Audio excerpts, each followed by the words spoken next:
અ, ઘણી બધી સંસ્થાઓ દ્વારા આજે જૈન યુવક મંડળ ઇંગ્લિશ મીડિયમ સ્કૂલ દ્વારા સ્ટીમ એક્ટિવિટી એટલે સાયન્સ એક્ઝિબિશન જે રાખ્યું છે ઇનોવેશન એ પ્રકારના. તો આવા એક્ઝિબિશન્સ રાખવા જોઈએ કે જેથી બાળકોની અંદર જે કંઈ પણ પ્રતિભા છે એને જોવાનો મોકો મળે, એને બહાર કાઢવાનો પણ મોકો મળે.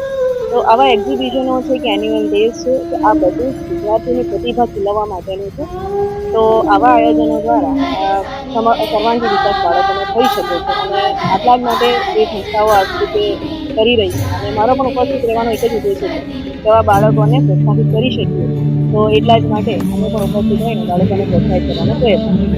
નવી શિક્ષા નીતિનો મુખ્ય ઉદ્દેશ્ય કે જે એવા માનવી બનાવવાનો કે જે તર્કબદ્ધ રીતે વિચાર કરી શકે, એ પ્રમાણે કાર્ય કરી શકે.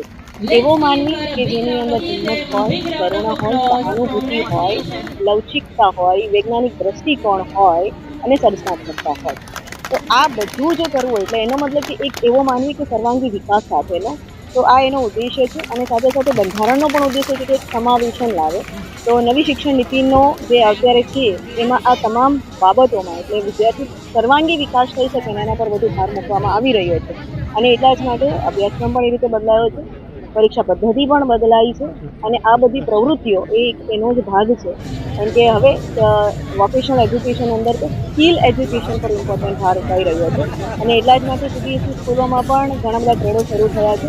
ગુજરાત બોર્ડની શાળાઓમાં પણ 9 થી 12માં ટ્રેડો શરૂ થયા છે. એટલે છેલ્લા 4 વર્ષથી અને 2025-26 સુધી તમામ શાળાઓની અંદર વોકેશનલ એજ્યુકેશન શરૂ થાય એ પણ. એટલે બાળકની અંદરની પ્રતિભાની સાથે સાથે જે વિકસતો જતો આપણો દેશ છે અને ગ્લોબલી જે રીતે વિકાસ થઈ રહ્યો છે તો એ જગ્યાએ આપણું બાળક પહોંચી શકે, સક્સેસફુલ થઈ શકે.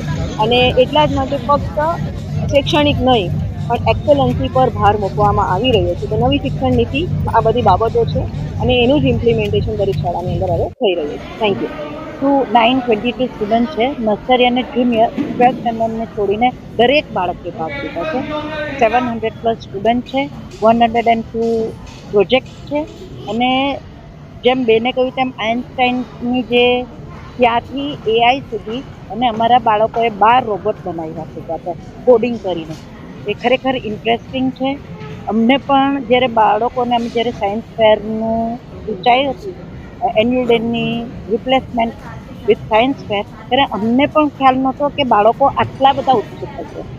એટલે ખરેખર જો આપણા ગાઈડન્સ શિક્ષકનું માર્ગદર્શન હશે તો બાળકને આપણે ક્યાંથી ક્યાં લઈ જઈ શકીએ છીએ. જ્યારે 700 બાળક ભાગ લેતા હોય એટલે એમનામાં કંઈક ને કંઈક છે. It has been seen and it has been imbibed there. So it is our duty that we have to bring it out from them. So really today if you see the science fair, you will enjoy it. There are working models are there, segment models are there, AI is being used, coding is being used, magic shows are there, as well as gaming tools there, mathematics is there. So totally we have covered a STEAM today. Totally it has been covered.